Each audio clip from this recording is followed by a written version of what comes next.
Diqqat, aholiga tezkor xabar. O'zbekistonda 1-iyundan nimalar o'zgaradi?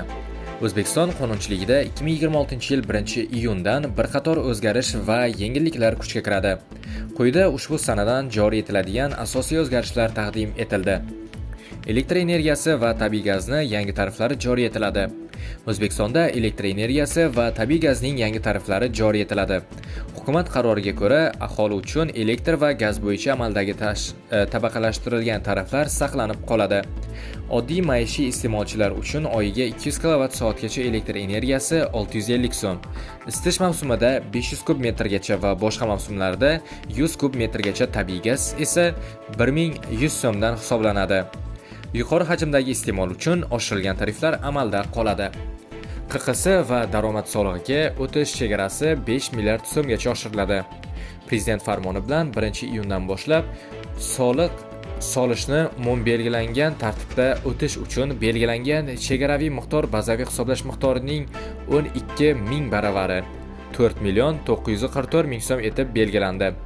Amaldagi 1 milliard so'mlik limit 2019-yilda belgilangan. O'tgan yillarda narxlar sezilarli oshgani sabab ayrim tadbirkorlar ushbu chegaraga yaqinlashganda aylanmani yashirish, chek bermaslik yoki biznesni bir nechta subyektga bo'lish amaliyotiga o'tayotgani qayd etilgandi.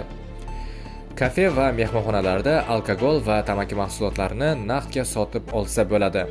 Mehmonxona va umumiy ovqatlanish xizmatlarini ko'rsatuvchi tadbirkorlik subyektlari tomonidan alkogol va tamaki mahsulotlarini sotish, naqd pul to'lovlarini qabul qilishga qayta ruxsat beriladi.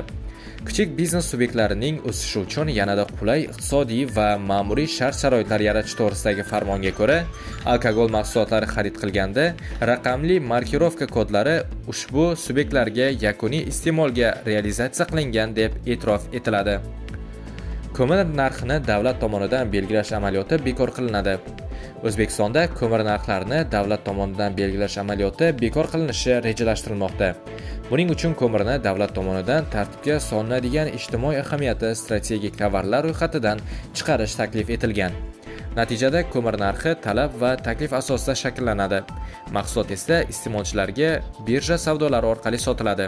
Shuningdek, issiqlik elektr stansiyalari va yirik iste'molchilar ko'mirni hisobot davridagi o'rtacha birja narxlarida xarid qilishi mumkin bo'ladi.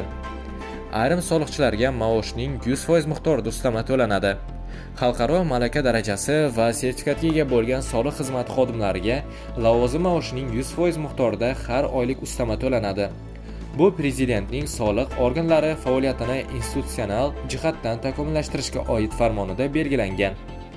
Ustama xalqaro malaka darajalari hamda sertifikatlarga ega barcha darajadagi soliq xizmat xodimlariga tatbiq etiladi. Mazkur qo'shimcha to'lovlar soliq qo'mitasining moddiy yordam, ijtimoiy himoya va soliq organlarini rivojlantirishga mo'ljallangan maxsus jamg'armasi mablag'lari hisobidan amalga oshiriladi. Endi kafe va restoranlarda bir necha kunga ham rasman ishlash mumkin. O'zbekistonda kafe va restoranlarga xodimlarni soddalashtirilgan tartibda, ya'ni 1 kunlik yoki 7 kunlik kabi qisqa muddatga ham rasmiy yo'llash mumkin bo'ladi. Bu taklif 26-may kuni Prezident kichik biznes subyektlari o'sishi uchun yanada qulay iqtisodiy va ma'muriy sharoitlar yaratishga qaratilgan takliflar taqdimoti bilan tanishganida bildirilgandi. Ugom daryosi bo'yida qurilish ishlari taqiqlanadi. Ugom daryosining sohil bo'yi mintaqalari va suvni muhofaza qilish zonalarida ekologik munozaralarda salbiy ta'sir ko'rsatishi mumkin bo'lgan har qanday qurilish, yer ishlari hamda sun'iy inshootlarni barpo etish taqiqlanadi. Shuningdek, daryo havzasi va uning irmoqlarida gidrotexnik, gidromeliorativ, gidroenergetika va suvni tartibga solish inshootlarini qurishga ruxsat berilmaydi. Daryoning davlat gidrologik tabiat yodgorligi hududida qurilish uchun yer uchastkalari ajratish ham man etiladi. Qurilishdagi qo'pol qoidabuzarliklar uchun javobgarlik kuchaytiriladi. 1-iyundan texnik yoki mualliflik nazoratchisi mas'ul bo'lgan qurilish obyektlarida qo'pol qoidabuzarlik aniqlansa, Pudrat tashkiloti bilan bir qatorda nazoratchilarga nisbatan ham qat'iy chora ko'riladi. Shuningdek, loyihachilarning shaffof qurilish tizimidagi reytingi pasaytiriladi. Bundan tashqari, budjet mablag'lari hisobidan quriladigan qiymati 3 milliard so'mdan yuqori ijtimoiy obyektlar, ko'p qavatli uylar, yirik savdo va sanoat korxonalari, mehmonxona hamda turizm obyektlari qurilishi onlayn kuzatuv kameralari orqali nazorat qilinadi. Jazoni o'tayotgan yoshlar raqamli kasblarga o'qitila boshlaydi. Toshkent, Navoiy va Qashqadaryo viloyatlarida jazoni ijro etish muassasalarida jazoni o'tayotgan yoshlarni zamonaviy raqamli kasblarga o'qitish yo'lga qo'yiladi.